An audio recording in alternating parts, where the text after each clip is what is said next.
Assalamualaikum warahmatullahi wabarakatuh.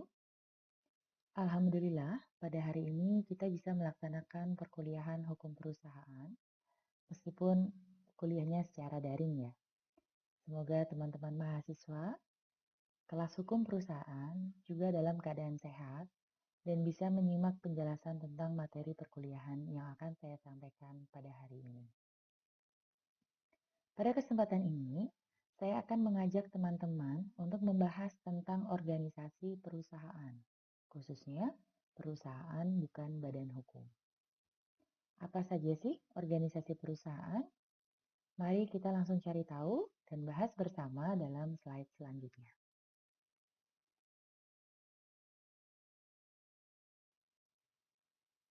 Organisasi perusahaan pada dasarnya terbagi menjadi dua, yaitu perusahaan bukan badan hukum dan perusahaan berbadan hukum. Keduanya memiliki karakteristik yang berbeda dan memiliki mekanisme kepengurusan yang berbeda-beda pula. Contoh perusahaan berbadan hukum itu ada koperasi, yayasan, dana pensiun, dan perseroan terbatas atau yang bisa kita sebut dengan PT.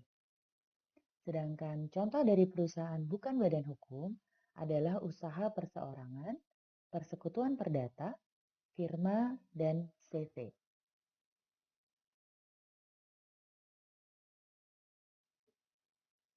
Perusahaan bukan badan hukum.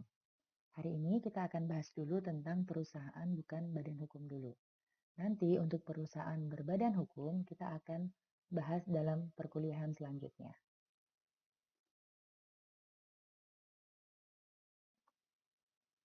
Badan usaha yang bukan berbentuk badan hukum mempunyai karakteristik utama yaitu tidak terdapat pemisahan antara kekayaan badan usaha dengan kekayaan pemiliknya. Sehingga jika badan usaha rugi dan memiliki kewajiban hutang terhadap pihak ketiga, maka dapat mengambil harta kekayaan pribadi para anggota sekutunya. Karakteristik utama yang kedua adalah perusahaan ini tidak dapat dikategorikan sebagai reh person, sehingga tidak dapat dituntut dan menuntut di depan pengadilan. Subjek hukumnya adalah orang-orangnya dan bukan badan usahanya. Contoh perusahaan bukan badan hukum adalah usaha dagang atau perusahaan dagang, persekutuan perdata, firma, persekutuan komanditer, dan perkumpulan yang tidak berbadan hukum.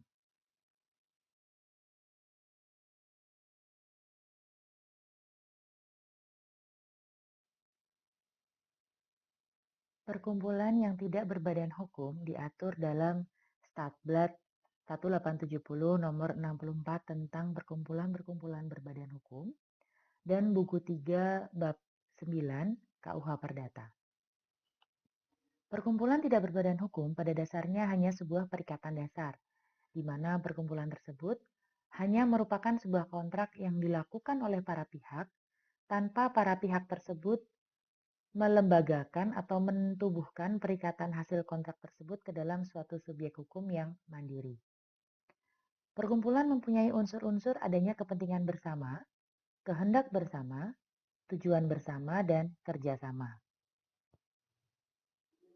Macam-macam bentuk dari perkumpulan yang dikenal dalam praktik adalah kelompok, organisasi, perhimpunan, perserikatan, ikatan, kepanitiaan, asosiasi, persatuan, dan sebagainya.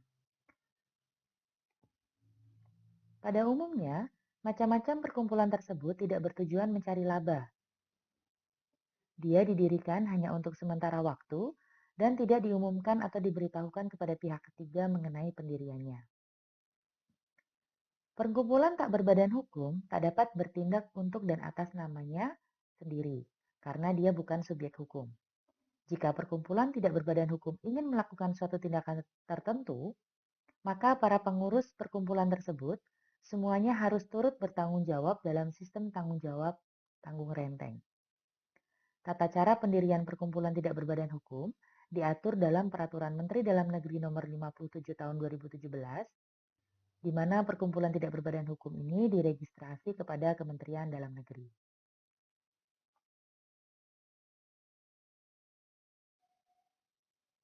Selanjutnya adalah perusahaan perseorangan atau biasa dikenal sebagai sole trader.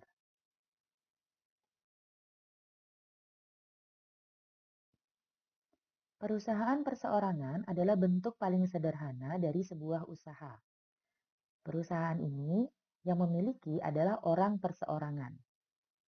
Orang secara pribadi memiliki sebuah usaha di mana dia itu mengelola sendiri usahanya. Yang menjadi pengusaha atau pemilik usaha itu hanya satu orang. Dan jika ada orang lain yang terlibat, itu orangnya hanyalah sebagai pembantu pengusaha berdasarkan perjanjian kerja atau perjanjian pemberian kuasa. Perusahaan perseorangan dalam melakukan kegiatan usaha, dirinya tidak melakukan pemisahan harta antara harta pribadinya dengan harta usahanya. Semua modal perusahaan dimiliki dan disetor oleh orang tersebut.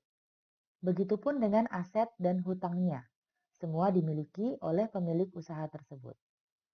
Contoh dari usaha perseorangan adalah usaha dagang dan perusahaan dagang.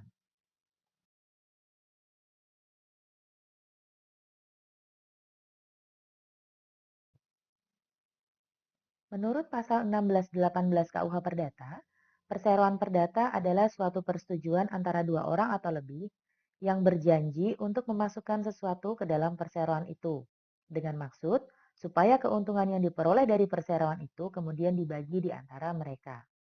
Jadi unsur-unsurnya adalah ada perjanjian kerjasama antara dua orang atau lebih, kemudian ada suatu inbreng, yaitu sesuatu yang dimasukkan dalam persekutuan sebagai kontribusi, dan adanya keuntungan yang dibagi. Itu adalah unsur-unsurnya. Ilustrasinya bisa dilihat di dalam gambar yang terlihat oleh teman-teman, di mana Tuan A, Nyonya B, Nona C, dan Tuan D mengikatkan diri dalam suatu perjanjian dan semuanya memberikan kontribusi untuk mendirikan sebuah usaha. Dari keuntungan yang diperoleh dari usaha tersebut, kemudian dibagikan kepada mereka sebagai sekutu dari perusahaan tersebut. Persekutuan perdata sebagai persekutuan umum menjalankan segala macam urusan dan didirikan untuk waktu yang tidak terbatas. Dalam perusahaan ini, tidak ada seorang sekutu yang dikecualikan dari kewenangan bertindak dan menandatangani surat bagi persekutuan tersebut.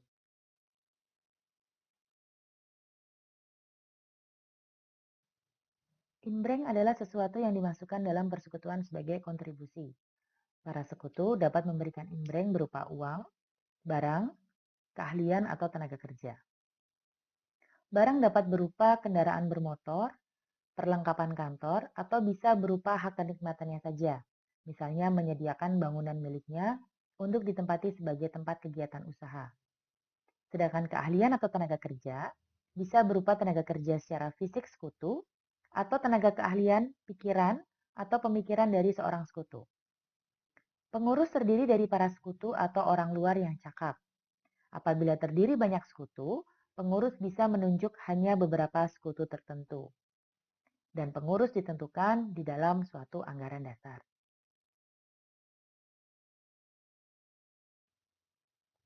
Pembebanan pengurusan dalam persekutuan perdata dibedakan menjadi dua, yaitu sekutu statuter dan sekutu mandater. Pembebanan pengurusan sekutu statuter diatur sekaligus bersama-sama akta pendirian persekutuan perdata dan tidak dapat diberhentikan kecuali atas alasan berdasarkan hukum.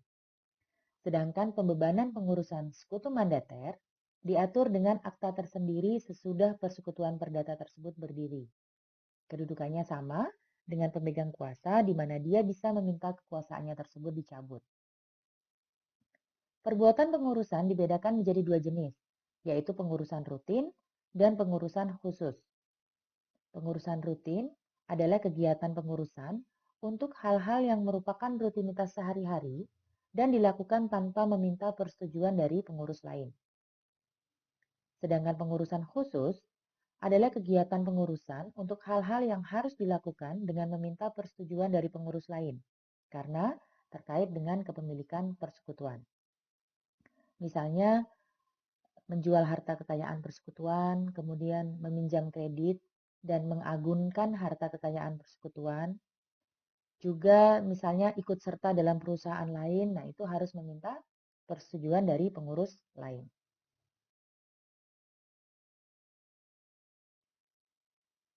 Pembagian keuntungan dan kerugian persekutuan perdata didasarkan pada ketentuan pasal 1633 KUH Perdata. Pasal ini menyatakan, jika dalam perjanjian perseroan tidak ditetapkan bagian masing-masing peserta dari keuntungan dan kerugian perseroan, maka bagian tiap peserta itu dihitung menurut perbandingan besarnya sumbangan modal yang dimasukkan oleh masing-masing. Bagi peserta yang kegiatannya saja yang dimasukkan ke dalam perseroan, bagiannya dalam laba dan rugi harus dihitung sama banyak dengan bagian peserta yang memasukkan uang atau barang paling sedikit. Jadi, jika tidak diatur dalam perjanjian pendirian persekutuan, maka pembagian keuntungan dilakukan atas dasar asas keseimbangan pari passu. Terkait ketentuan tentang pemasukan keahlian atau tenaga kerja, dipersamakan dengan pemasukan uang atau benda terkecil. Namun, fakta perkembangannya, keahlian sekarang dinilai sejauh mana kontribusinya bagi perusahaan. Oleh karenanya, sebaiknya pembagian keuntungan dan kerugian itu diatur dalam perjanjian pendirian persekutuan. Dalam persekutuan perdata, keuntungan tidak boleh hanya diberikan kepada satu sekutu saja. Namun, kerugian itu boleh ditanggung oleh satu sekutu saja.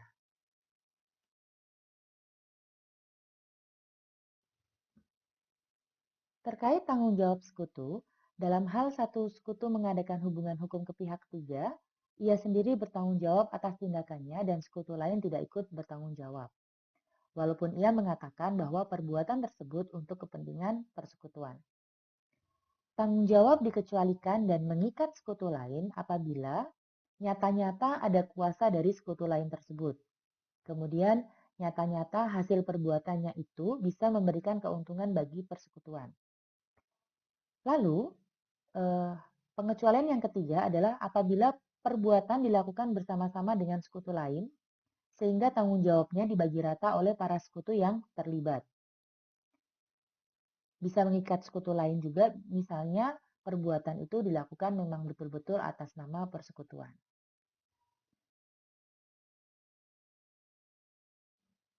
Pembubaran dan pemberesan persekutuan perdata diatur di dalam pasal 1646 KUH Perdata.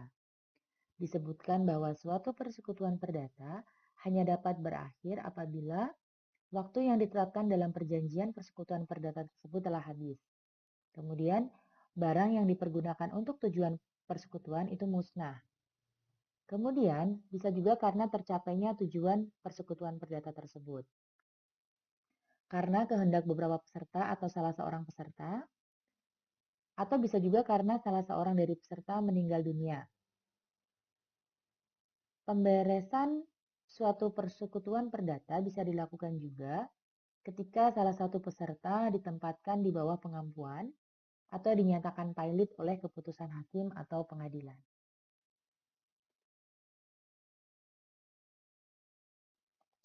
Demikian penjelasan bagian 1 tentang organisasi perusahaan bukan badan hukum.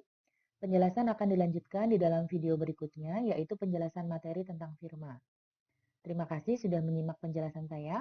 Mohon maaf jika masih banyak kesalahan dan kekurangan. Semoga penjelasan saya bisa dipahami dengan baik oleh rekan-rekan mahasiswa mata kuliah hukum perusahaan. Wassalamualaikum warahmatullahi wabarakatuh.